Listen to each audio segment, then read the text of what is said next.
자, 이번 시간에는 화학 반응을 동반하는 물질수지 공부를 좀 하겠습니다. 요 부분을 좀 잘 봐두세요.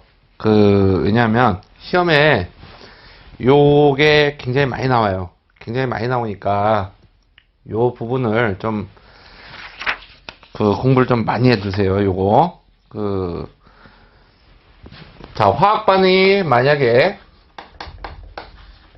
여기서 이제 몇 가지 제가 좀 이야기를 할 텐데 기본입니다. 기본.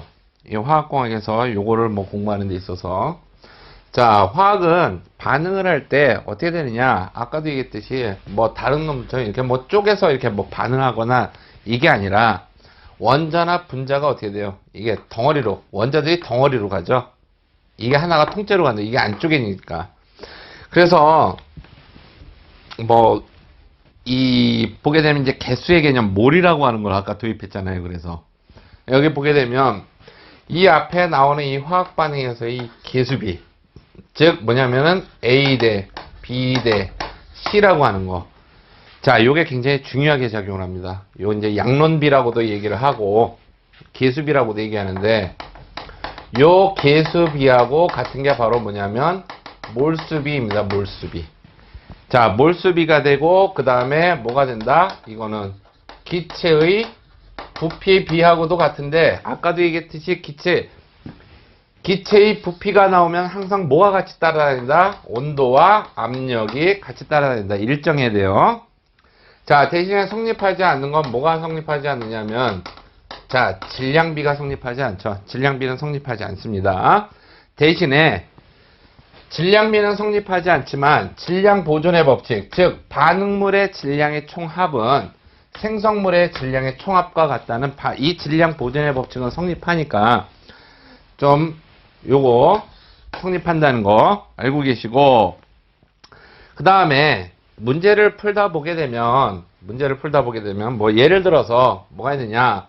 자, 암모니아 생성 반응 한번 봅시다.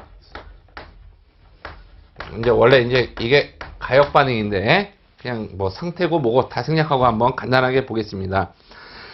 자, 여기에 만약에 개수비가 1대 3대 2 해가지고 이렇게 개수비가 나오잖아요. 그러면 이거는 질소 1몰에 수소 3몰이 반응해서 암모니아 2몰이 생성되는 거예요. 암모니아 2몰. 자, 근데 여기에 얘가 만약에 10몰이 있고 그 다음에 얘가 9몰이 있다. 자, 이렇게 되면은 반응이 어떻게 진행되느냐. 자, 요거 한번 봅시다. 1대 3이니까 1대 3이 되려면 여기서 얘가 몽땅 다 반응하기 위해서는 수소가 30몰이 필요한데 9몰밖에 없어. 요렇게 반응할 때 모자란 놈들, 요거를 우리는 뭐라고 부르냐면은 요거를 한정 반응물이라고 하고, 한정 반응물. 이 화학 반응은 누구에 의해서 지배를 받느냐? 바로 이 한정 반응물에 의해서 지배를 받는다. 왜? 얘가 부족하니까 얘한테 맞춰줄 수밖에 없다 이거죠. 자, 그러면 개수비대로 보게 된다면 이 중에 얼마만 반응하냐? 3몰만 반응하게 되겠죠. 얘는 9몰이 몽땅 다 반응하고, 얘가 나오는 건 얼마 나와? 6몰이 나오게 되겠죠. 그쵸?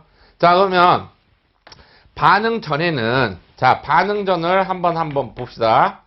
자, 반응하기 전에는 뭐가 있었냐? 얘 10몰하고 9몰 합쳐가지고 19몰이 있었죠. 자, 반응 후를 보게 되니까, 반응 후 보게 되면 암모니아가 6몰이 만들어졌고, 그 다음에 남는 질소가 얼마냐면 7몰이 있죠. 합치니까 얼마가 돼? 자, 13몰이 된다 이겁니다. 13몰.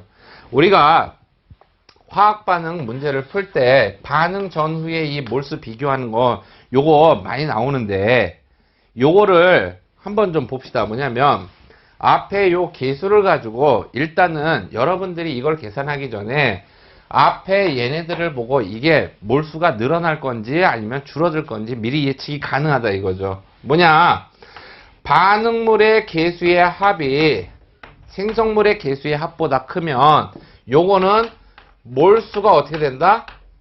감소하는 쪽으로 간다.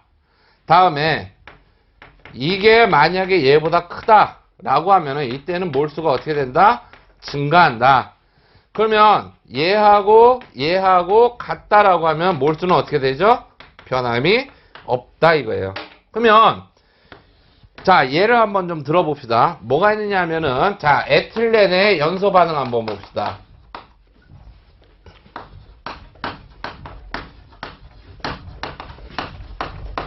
자, 이렇게 되죠. 여기서 보게 되면 개수의 합을 보게 되니까 어떻게 되냐면은 얘가 1대, 3대, 2대, 2니까 반응물의 개수의 합이 4이고 생성물의 개수의 합이 4예요. 이런 경우에는 어떻게 된다? 불변이죠, 불변. 그러면 만약에 여기에서 얘네들을 여기서 개수비가 1대 3인데 얘가 2몰이 있고 얘가 5몰이 반응했다라고 한번 생각을 해봅시다.